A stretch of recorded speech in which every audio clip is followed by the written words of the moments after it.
ada huruf mim sukun. Ini huruf mim tanda sukun itu seperti ini, berjumpa dengan huruf mim nih. Nah, kita lihat di samping.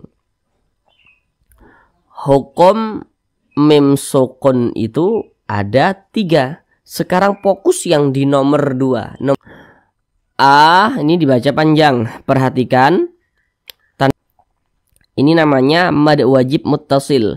Namun sebelum itu perhatikan terlebih dahulu.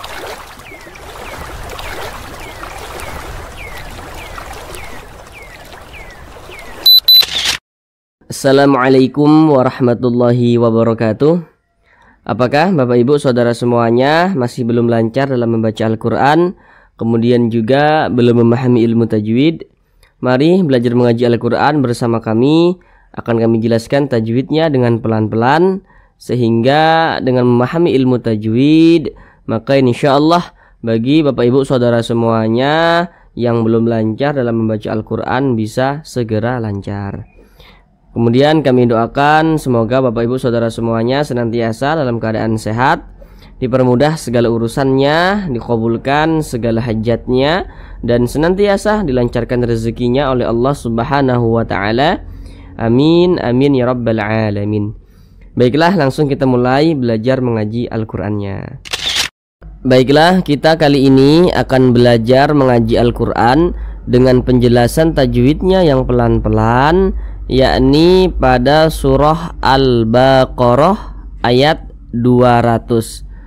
Akan tetapi di surah Al-Baqarah ayat 200 ini kita bagi menjadi 2 bagian supaya durasinya itu tidak terlalu lama, karena di sini kami berusaha menjelaskannya itu dengan pelan-pelan.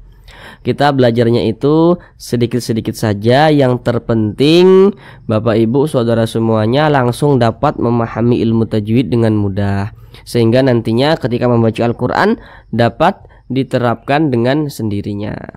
Jadi ini kita masuk kepada bagian yang pertama. Jadi di bagian yang pertama ini kita akan belajar dari sini, dari faidah, dari faidah sampai sini. Asyadda dzikra. Baiklah, di sini akan kami bacakan terlebih dahulu dengan pelan-pelan. A'udzu billahi minasy syaithanir rajim.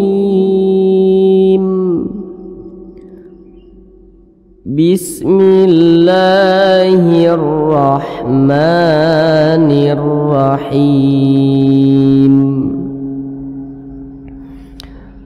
فَإِذَا قَضَيْتُم مَّنَاسِكَكُمْ فَاذْكُرُوا اللَّهَ كَذِكْرِكُمْ آبَاءَكُمْ أَوْ أَشَدَّ ذِكْرًا. Baik, sekarang kita bahas tajwidnya dengan pelan-pelan.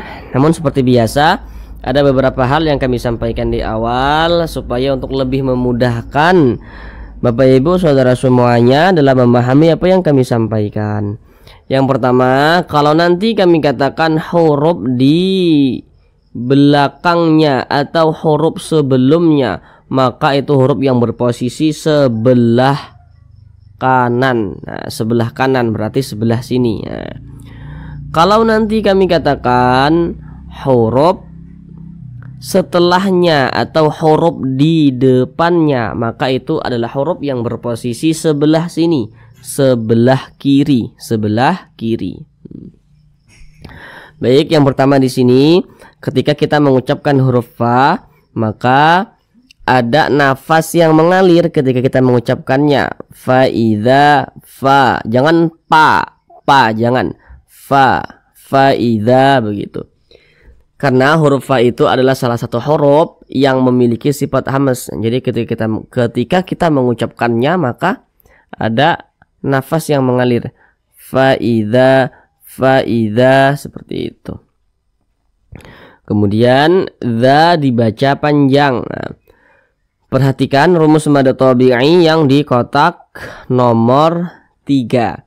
Kalau kita membaca Al-Quran apabila berjumpa dengan huruf alif, ini huruf alif nih, membaca Al-Quran berjumpa dengan huruf alif, maka kita perhatikan huruf sebelumnya atau huruf di belakangnya. Tadi sudah kami katakan, kalau kami mengatakan huruf di belakangnya atau huruf sebelumnya, maka huruf yang berposisi sebelah kanan. Ini huruf alif nih. Mana huruf sebelumnya? Nah, berarti yang di sebelah kanan. Sebelah kanannya mana? Sebelah sini. Berarti yang ini, yang dha ini. Nah, kalau ada huruf alif, kemudian perhatikan huruf di belakangnya. Nah, huruf yang berposisi tepat berada di belakang huruf alif atau tepat berada sebelum huruf alif itu kita perhatikan. Kalau ada huruf alif, sebelum huruf alif ada huruf yang memiliki tanda baca fathah. Maka huruf yang memiliki tanda baca fathah yang berposisi tepat berada sebelum huruf alif atau tepat berada di belakang huruf alif, maka huruf tersebut dibaca panjang. Ini alif, di belakangnya huruf dha. Huruf dha dibaca panjang sebab dia memiliki tanda baca fathah dan berposisi tepat berada di belakang huruf alif. Ini huruf alif, di belakangnya huruf yang memiliki tanda baca fathah sehingga huruf ini dibaca panjang. Mad tabi'i panjangnya itu 2 harokat. 2 harokat itu untuk lebih mempermudah kira-kira 2 ketukan. Jadi ketukan itu hanya sebagai sarana saja untuk lebih mempermudah kita dalam belajar. Kemudian ketukannya itu juga tergantung tempo bacaan kita. Faida. Ini baris 1 ke atas ini disebut juga dengan tanda baca fathah atau harokat fathah. Kemudian di sini ada huruf ya sukun. Ini huruf ya, tanda sukun itu seperti ini. Setiap membaca Al-Quran berjumpa dengan huruf ya sukun, maka kita perhatikan huruf sebelumnya atau huruf di belakang ya sukun kita perhatikan. Ini huruf ya sukun. Kalau di belakangnya ada huruf yang memiliki tanda baca fathah, maka berarti huruf ya sukunnya ini adalah huruf lin. Nah, huruf lin yang terjadi pada huruf ya sukun itu kita harus hati-hati ketika mengucapkannya. Nah, jangan sampai condong ke e, jangan dibaca qadai. Qadai gitu. Qadai, qadai pakai lunak mudah saja. Qadai. Jangan qadai, qadai, jangan. Qadai. Itu harus berhati-hati. Kemudian di sini ada huruf mim sukun. Ini huruf mim tanda sukun itu seperti ini, berjumpa dengan huruf mim nih. Nah, kita lihat di samping. Hukum mim sukun itu ada 3. Sekarang fokus yang di nomor 2, yang idgham mimi. Kalau ada huruf mim sukun, ya ini huruf mim tanda sukun seperti ini, di depannya berjumpa dengan huruf mim juga, ini huruf mim sukun, di depannya sini huruf mim juga. Maka huruf mim sukun yang berjumpa dengan huruf mim hukumnya adalah idgham mimi, atau biasa disebut juga dengan idgham mislain. Nah, maka cara membacanya itu kita baca berdengung, jadi kita gunahkan, jadi kita tahan suaranya ya, kita panjangkan sejenak. Fa idza qadaitum mana, nah kita panjangkan seperti itu, tum mana begitu. Nah kita tahan sejenak. Fa idza qadaitum mana, kemudian nah dibaca panjang. Nah, kembali lagi ke rumus mad tabi'i yang di kotak nomor 3. Kalau membaca Al-Quran apabila berjumpa dengan huruf alif, ini huruf alif nih yang disambung dengan huruf nun. Apabila membaca Al-Quran berjumpa dengan huruf alif, kita perhatikan huruf sebelumnya atau huruf di belakang huruf alif kita perhatikan. Kalau dia memiliki tanda baca fathah, maka huruf yang memiliki tanda baca fathah ini yang berposisi tepat berada sebelum huruf alif atau tepat berada di belakang huruf alif, maka huruf tersebut dibaca panjang. Ini huruf alif, di belakangnya huruf yang memiliki tanda baca fathah. Nah, sehingganya huruf yang memiliki tanda baca fathah ini dibaca panjang. Mad tabi'i panjangnya 2 harakat atau kira-kira 2 ketukan. Fa idza qadaitum manasikakum. Mim sukun, ini huruf mim tanda sukun tuh seperti ini, berjumpa dengan huruf fa. Kita lihat lagi di samping, hukum mim sukun ada 3. Sekarang fokus yang di nomor 3, yang izhar syafawi.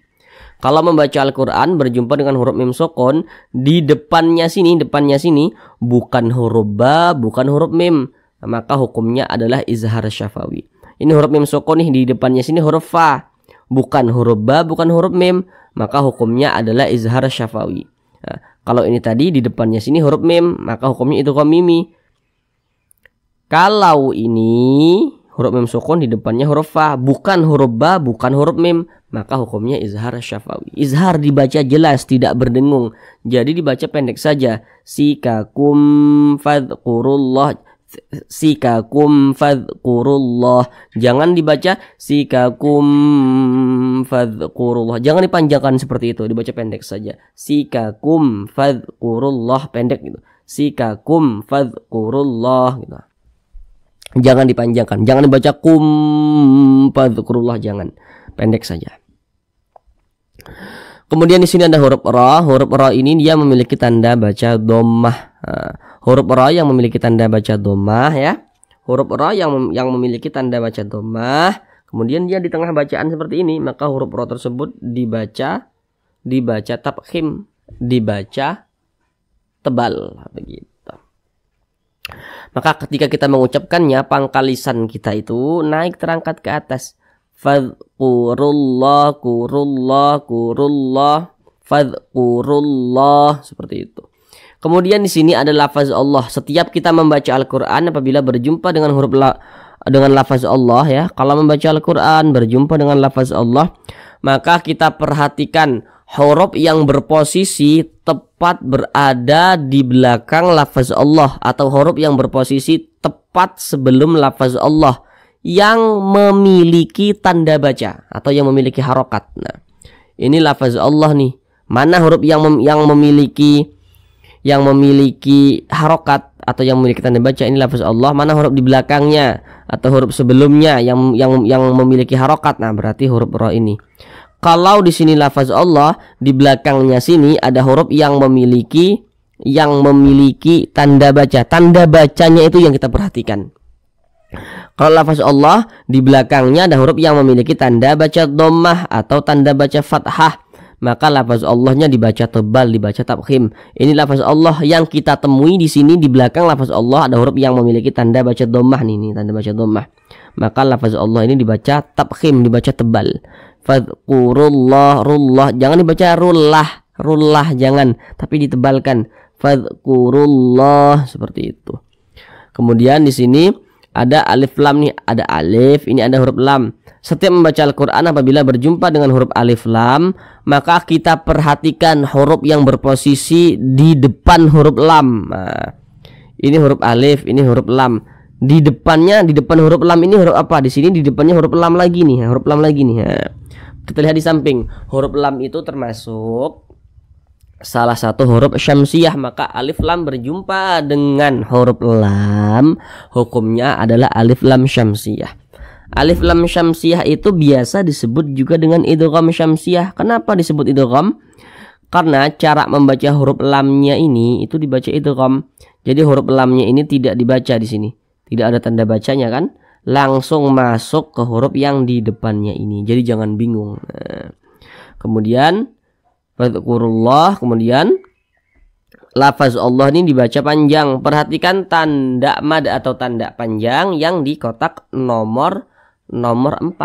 Kalau kita membaca Al-Qur'an kemudian berjumpa dengan suatu huruf, kemudian di atas huruf tersebut ada tanda baca fathah, tapi bentuknya itu dia berdiri. Nah, maka huruf yang di atasnya memiliki tanda baca fathah berdiri, maka huruf tersebut dibaca panjang. Nah, ini di atas lafaz Allah ada tanda baca fathah berdiri. Nah, bentuknya itu berbentuk alif kecil. Nah, maka huruf yang di atasnya memiliki tanda baca fathah berdiri, maka huruf tersebut dibaca panjang.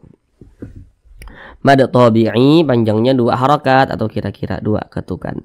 Fa idza qadaitum manasikakum fadhkurullaha kadzikrikum. Di sini ada huruf kaf. Huruf kaf ini kalau dia sukun ya, maka ketika kita mengucapkannya itu ada nafas yang mengalir. Kadzik. Nah, seperti itu. Karena huruf kaf ini salah satu huruf yang memiliki sifat hamas juga. Kadzik. Nah, seperti itu. Kadzik. Jadi ada nafas yang mengalir. Seperti memercik begitu, tapi kecil saja percikannya. Kadzik. Kadzik, seperti itu. Jangan kadzik, jangan seperti itu. Kecil saja.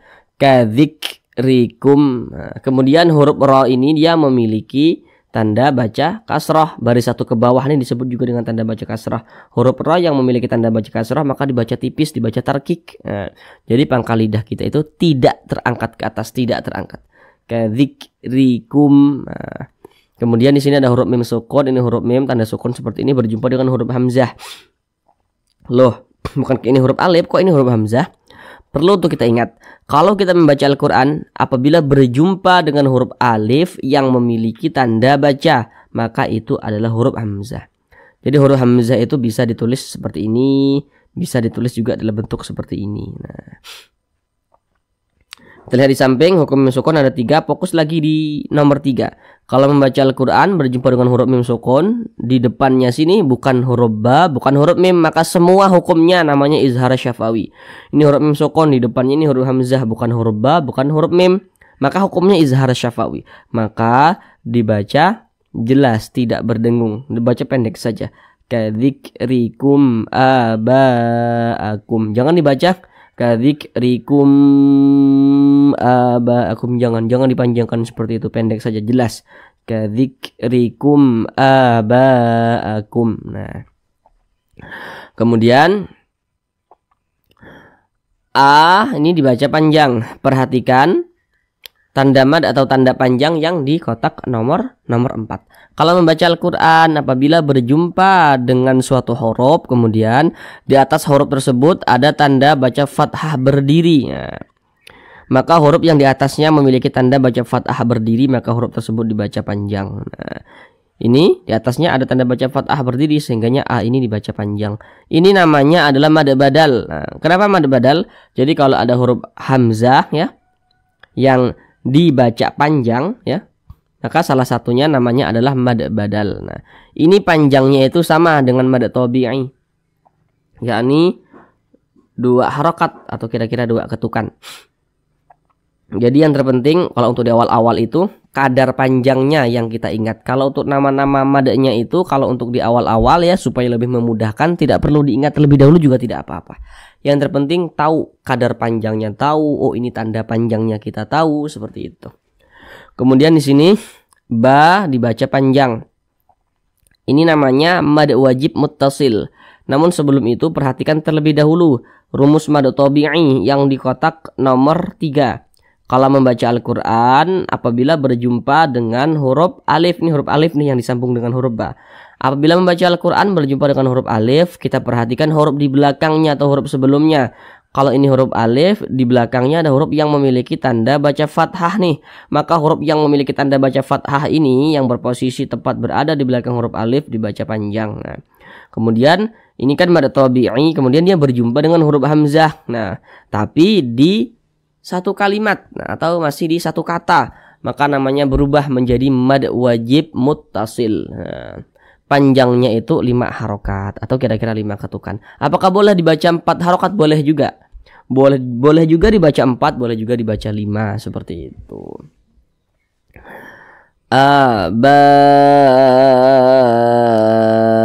Aba'ankum. Di sini huruf mim sukun berjumpa lagi dengan huruf hamzah. Nah, ini sama dengan yang ini nih. Ini kita lihat di samping. Fokus yang di nomor 3 ya, hukum mim sukun ada 3, fokus yang di nomor 3 hukumnya izhar syafawi. Karena huruf mim sukun di depannya sini bukan huruf ba, bukan huruf mim, maka hukumnya izhar syafawi. Kemudian di sini ada huruf waw sukun. Kalau membaca Al-Quran berjumpa dengan huruf waw sukun, maka kita perhatikan huruf sebelumnya. Kalau ada huruf waw sukun, sebelumnya ada huruf yang memiliki tanda baca fathah, maka huruf waw sukunnya ini juga adalah huruf lin. Jadi cara membacanya itu dilunakkan ya, mudah saja. Au gitu. Au asyadda dzikra. Nah, huruf ini berhati-hati ya. Jangan dibaca au asadda, jangan, tapi au asyadda dzikra begitu. Sya, jangan sa tapi sya. Nah, kemudian ini huruf kaf, dia sukun lagi, maka ketika kita mengucapkannya ada nafas yang mengalir. Dzikra, seperti itu. Karena huruf kaf salah satu huruf yang memiliki sifat hamas. Dzikra. Ra ini dibaca panjang. Ini namanya adalah mad iwad. Nah, jadi cara membacanya itu ya. Huruf ro-nya ini tanwinnya itu dihilangkan. Jadi dibaca ro, jangan dibaca ron tapi ro. Nah, ini kalau kita berwakaf tepat di huruf ro ini dibaca panjang. Tapi kalau misalkan kita tidak berwakaf pada huruf ro, maka huruf ro tidak menjadi mad dia. Tapi kalau kita berwakaf pada huruf ro menjadi mad, maka dibaca panjang. Dzikra begitu. Ini namanya mad iwad. Nah, jadi ciri-cirinya itu di sini ada alif, di belakangnya ada huruf yang memiliki fathah tain. Nah, ini baris dua ini namanya tanda baca tanwin. Nah, karena dia dua di atas namanya fathah tain. Nah, jadi ciri-cirinya itu di sini ada alif, di belakang huruf alif ada huruf yang memiliki tanda baca fathah tain. Kemudian kita berwakaf, nah sehingganya dibaca panjang begitu. Dzikra mad iwad. Kemudian di sini ini mad iwad ini panjangnya sama 2 harokat atau kira-kira 2 ketukan sama dengan mad tabi'i. Nah, kemudian di sini ada tanda wakaf qaf dengan lam yang bermakna al-waqfu aula. Jadi kalau menemukan tanda wakaf seperti ini maka maknanya itu kita berwakaf lebih utama. Jadi kalau menemukan tanda wakaf seperti ini maka alangkah baiknya kita berwakaf atau berhenti begitu. Baik, sekarang kita ulang bersama-sama sekali lagi dari awal. A'udzu billahi minasyaitonir rajim. Bismillahirrahmanirrahim.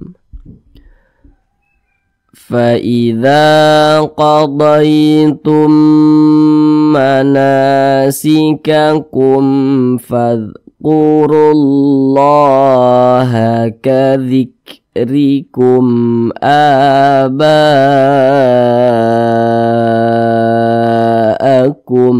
أَوْ أَشَدَّ ذِكْرًا. Ya, huruf ro ini juga tadi dibaca tebal, dibaca tafkhim begitu. Karena dia memiliki tanda baca fathah tain. Nah, kalau kita berwakaf dia menjadi tanda baca fathah, maka huruf ro-nya juga dibaca tebal, dibaca tafkhim. Shadaqallahul azim.